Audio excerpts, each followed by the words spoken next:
Bonsoir à tous, bienvenue sur Monaco Info pour une nouvelle édition. Voici les titres de votre journal.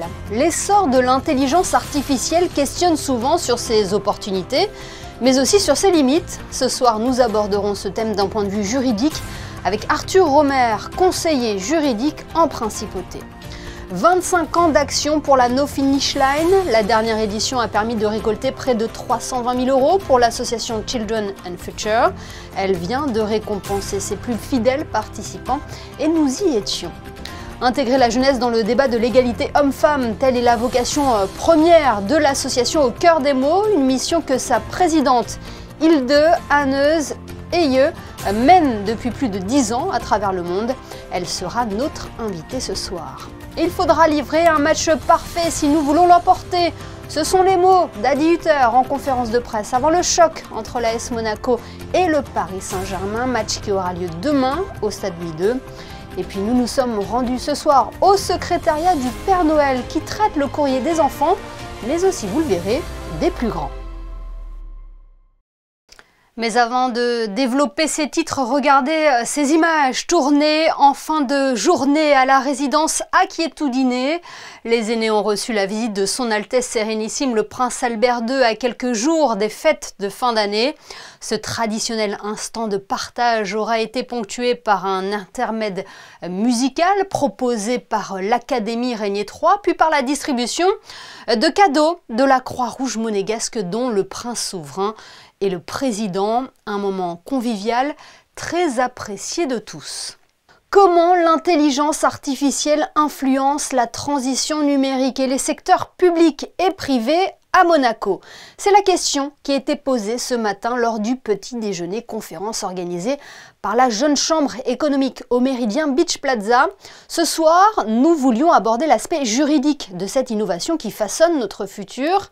Arthur Romer est conseiller juridique en principauté.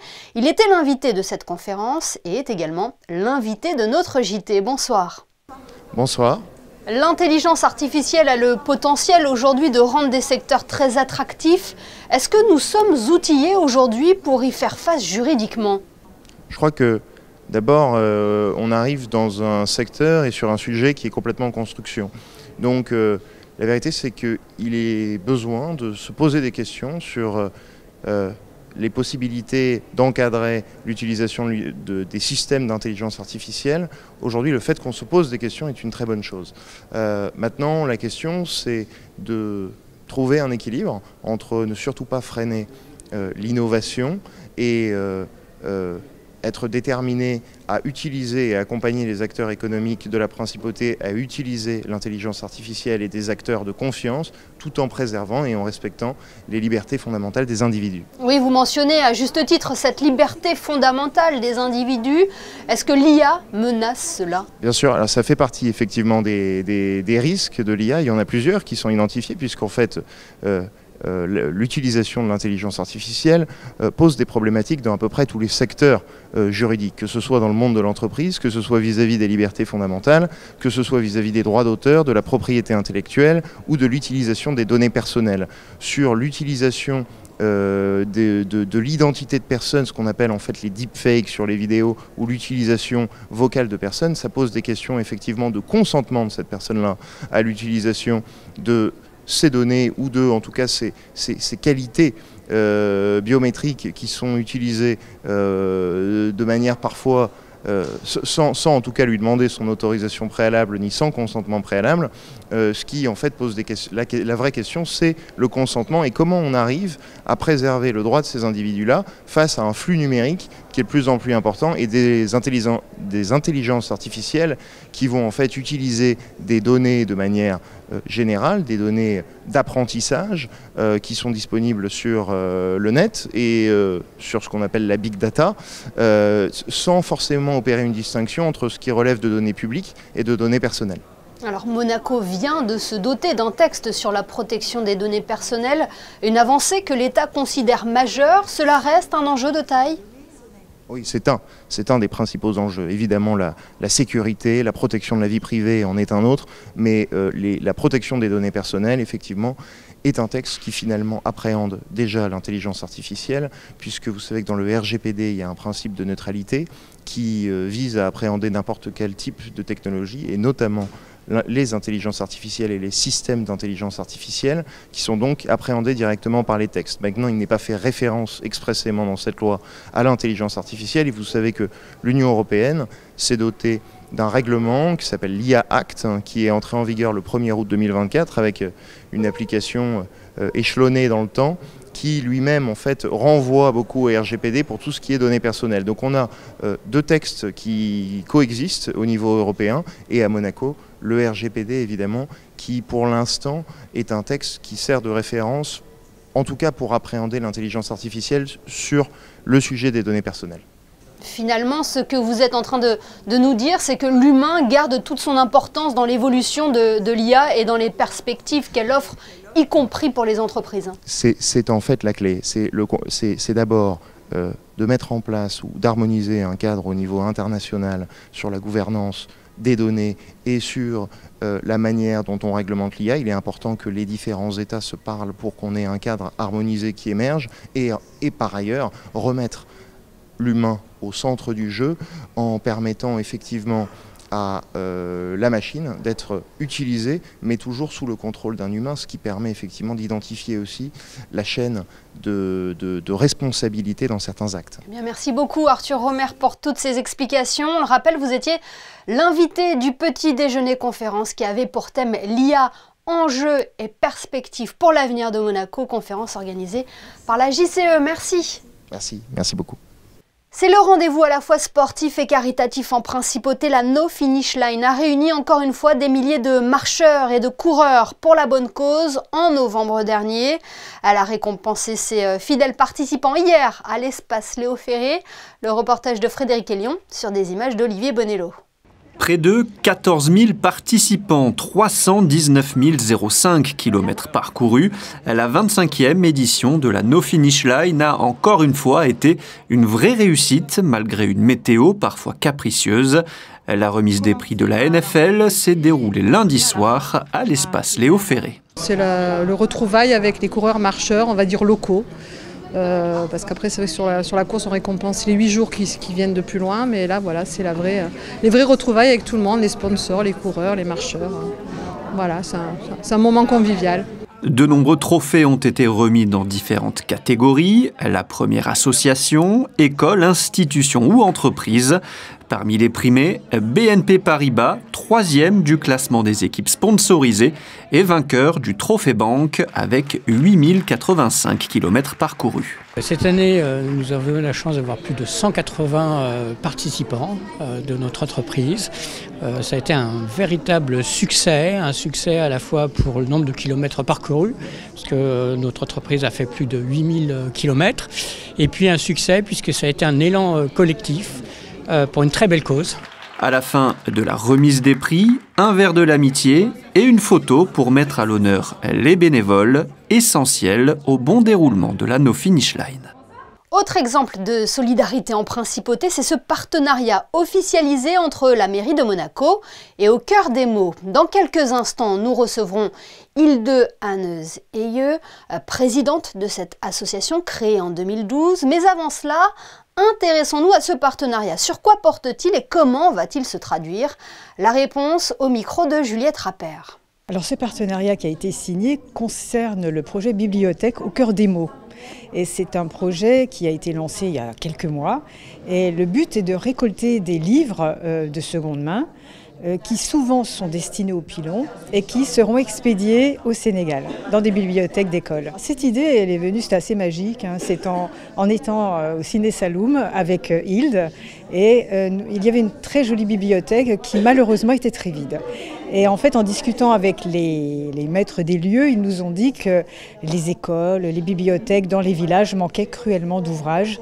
Et c'est comme ça que nous avons eu l'idée de contacter la mairie de Monaco, mais également la ville de Menton, pour en parler, de telle sorte à pouvoir récupérer des livres qui seraient destinés aux pilons. Pour la mairie, c'est très très important. Je voudrais vraiment remercier la médiathèque qui a fait un gros travail de sélection de livres à donner. Nous avons donné plus de 1000 livres de toutes sortes, bandes dessinées, des romans, de toutes sortes que nous pouvons avoir à la médiathèque pour les enfants. Et rejoignons à présent notre invitée, Hilde Hanneuse-Eyeux, présidente de l'association Au Cœur des Mots. Bonsoir Hilde. Bonsoir Émilie. Une réaction tout d'abord sur ce partenariat avec la mairie de Monaco. Il est très précieux pour votre association, hein. Absolument, absolument. C'est une consécration en fait d'un travail de plusieurs mois, donc en fait depuis l'été dernier, où donc il y avait une équipe vraiment dédiée, donc sous la direction de Francine Conrad, qui est membre depuis le début. Et en fait, c'est vrai que cette équipe a travaillé dur, mais aujourd'hui donc ce partenariat avec la mairie, donc cette signature qu'on a fait aujourd'hui, finalement, c'est l'aboutissement donc de quelque chose qui a été fait depuis certain temps. Donc avec l'association Cœur des Mots, à plusieurs reprises, on a pu donc faire venir des écrivains qui sont des membres du jury et qui sont venus donc pour se présenter, pour parler de leurs livres. Donc cette collaboration, donc elle existait déjà depuis quelques années, mais bon là donc il s'agit d'un nouveau projet qui est un projet où l'objectif était d'acheminer des livres qui n'étaient plus utilisés donc au Sénégal, plus particulièrement donc dans des villages reculés où donc les bibliothèques étaient vides et où les écoles donc attendaient avec impatience ces livres-là. Ce partenariat Hilde est l'occasion de mettre en lumière Au Cœur des Mots, une association que vous avez créée en 2012. Quelle est sa vocation première ? Alors l'objectif avant tout, c'est donc d'intégrer la jeunesse dans le débat sur l'égalité des droits entre les garçons et les filles. Et pour ce faire, donc pour nous, l'idéal était donc d'aller dans les écoles où on enseignait le français, et également des écoles où il y avait aussi bien des garçons que des filles, parce que pour lancer un débat sur l'égalité des droits, il fallait obligatoirement que les filles et les garçons soient dans la même classe. Et donc pourquoi le français ? Nous sommes un pays francophone, et donc c'est une langue qui est parler partout dans le monde. Et pour nous, notre objectif, en fait, était de avoir un maximum de pays pour que les élèves après, les enfants après, pouvaient donc comparer les débats, parce que le débat après se finalisait donc avec un écrit. Comme on dit, les écrits restent. Un conte a même été mise en image, hein. L'histoire de Saré Baffé a été adaptée en court-métrage. Absolument. Donc, c'était notre premier concours d'écriture où effectivement, donc, en fait, c'est un hasard, c'est que c'est le Sénégal qui avait gagné. C'est un jury, hein, c'est toujours un jury international qui lit tous les textes et qui fait ce qu'on appelle qui donne les notes, hein, selon les critères. Et là, c'est vrai qu'on avait donc un partenariat avec une société de production qui a fait après un court-métrage. Et là, c'est vrai que c'est formidable parce que moi, je suis encore un peu ces jeunes et entre-temps, ils sont devenus plus grands et ils s'en sortent vraiment très bien. Alors vous l'avez dit, votre association bénéficie du soutien de la Principauté, mais aussi de l'Organisation internationale de la francophonie, hein.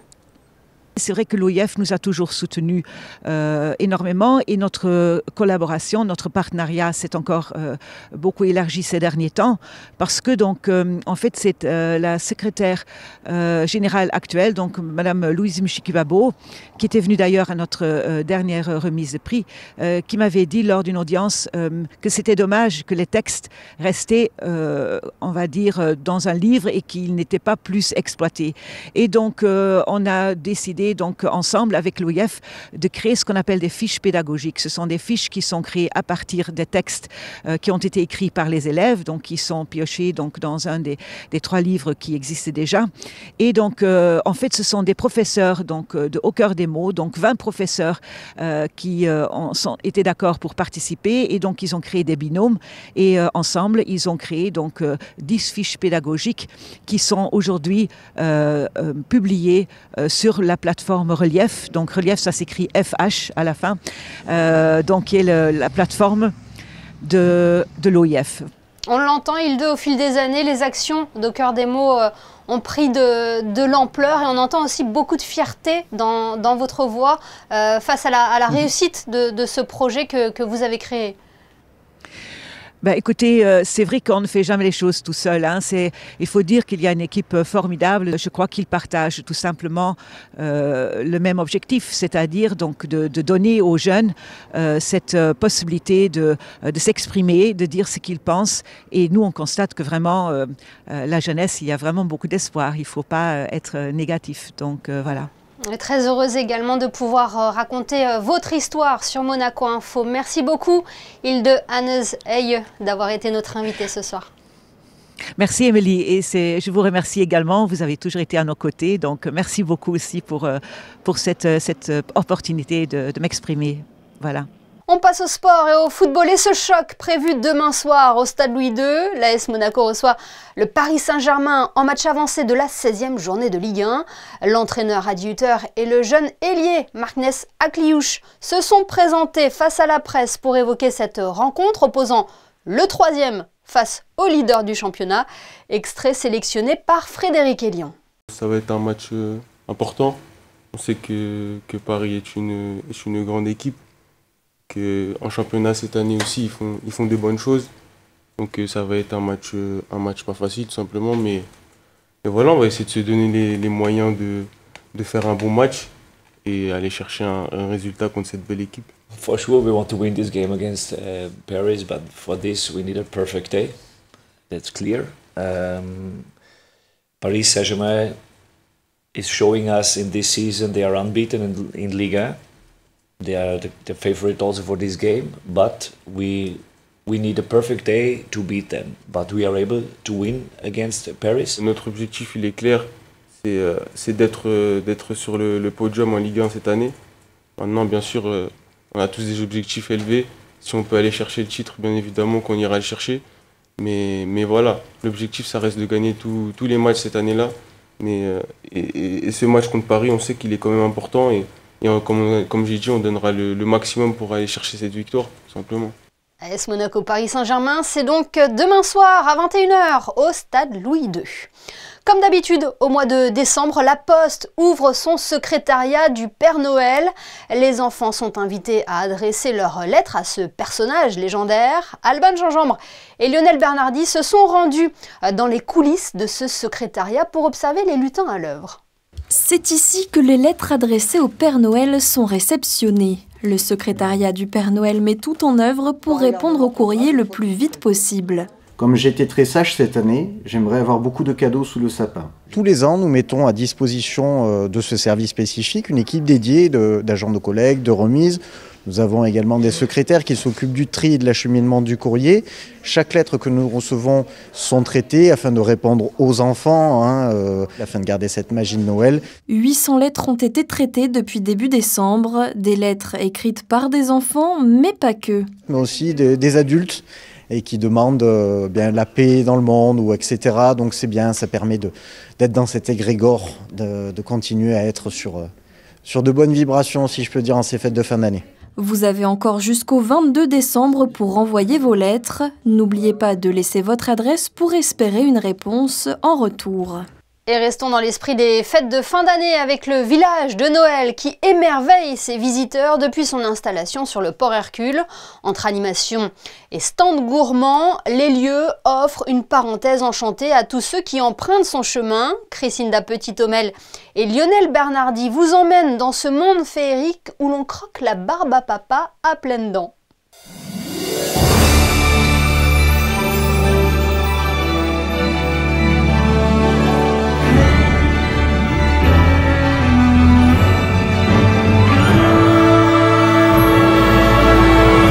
Le village de Noël édition 2024 réveillera à coup sûr vos papilles. Véritable plongeon dans un univers festif, l'esprit de Noël se mêlera aux délices de l'enfance. Un village aux 1001 facettes dans lequel nous retrouvons nos madeleines de Proust, mais aussi de nouvelles pépites. Cette année, c'est pain d'épices et gourmandises. Et nous avons 24 stands de vente, nous avons 23 stands alimentaires et 8 manèges. Nous avons des nouveautés alimentaires principalement, avec de la Ligo, un chalet qui vend du chocolat. On a aussi un nouveau manège, donc c'est le parcours du Père Noël qui a un succès fou. Et puis après, on a aussi dans les chalets de vente des petites nouveautés à découvrir. Oui. Les gens, ils cherchent à passer un moment convivial, manger quelque chose de chaud et qui change de l'ordinaire. Et puis après, parcourir le village en sécurité, dans la bonne humeur et la bonne ambiance, avec des enfants qui peuvent courir en toute sécurité. Et voilà, juste un moment agréable. Et je vous propose à présent de partir à la rencontre des commerçants. Vous allez le voir, ils ont plein de bonnes et belles choses à nous proposer cette année. Qu'est-ce qu'on peut retrouver ici au Montagnat? Alors, surtout de la ligo, mais on fait aussi de la raclette, que ça soit en bol avec les pommes de terre ou dans les sandwichs ou encore en tartine. On essaie qu'il y en ait pour tous les goûts, que ce soit des produits sans viande, que ce soit à pouvoir prendre à emporter ou pour manger sur place, s'asseoir avec sa famille.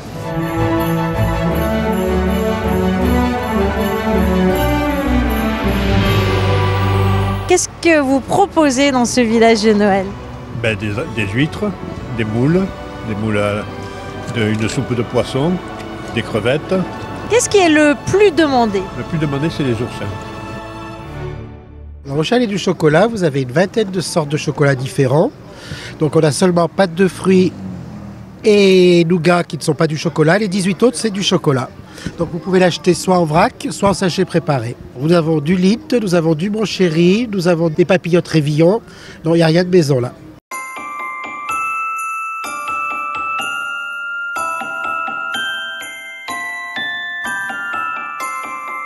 Chez nous, on peut retrouver des boules personnalisées main ici, qui sont personnalisées en 10 minutes. Et on écrit ce qu'on a envie et comme ça laisse un très très beau souvenir. Et après, on peut retrouver les coffrets Monaco pour avoir un petit souvenir super sympa pour les fêtes.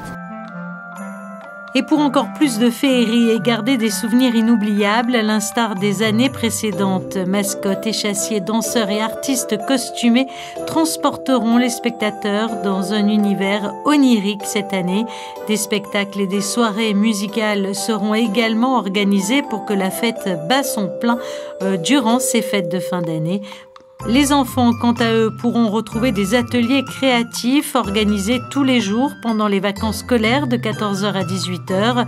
Et juste avant de charger son traîneau, l'après-midi, le Père Noël viendra à la rencontre des petits les 23 et 24 décembre. Et pour les plus grands, le soir du réveillon, une grande soirée musicale animée par 2 DJ se tiendra à partir de 21h avec le grand retour cette année à minuit du feu d'artifice. Vous l'aurez donc compris, les commerçants vous attendent donc nombreux ici sur le port Hercule. Le village de Noël refermera ses portes le 5 janvier au soir. Et à partir de vendredi, notez l'ouverture du village des sports sur la darse sud du port Hercule. Il est temps à présent de jeter un coup d'œil aux prévisions météo avec vous, Alban Gingembre, bonsoir. Quelle est la tendance pour la journée de mercredi, Alban ? Bonsoir Émilie, bonsoir à tous. Une météo légèrement plus fraîche est attendue demain en principauté. Un léger vent et des nuages plus présents qu'aujourd'hui, mais pas de pluie. Les températures oscilleront entre 9 degrés le matin et jusqu'à 13 degrés l'après-midi. Et en ce mercredi 18 décembre, n'oubliez pas de souhaiter une bonne fête à tous les Gatiens. Merci Alban et merci à vous pour votre fidélité au JT de Monaco Info. On se quitte en images avec les photos de Stéphane Dana et la parfaite illustration du thème du village de Noël de cette année, pain d'épices et gourmandise. Quant à nous, on se retrouve demain à 19h pour une nouvelle édition sur Monaco Info. Très belle soirée à tous.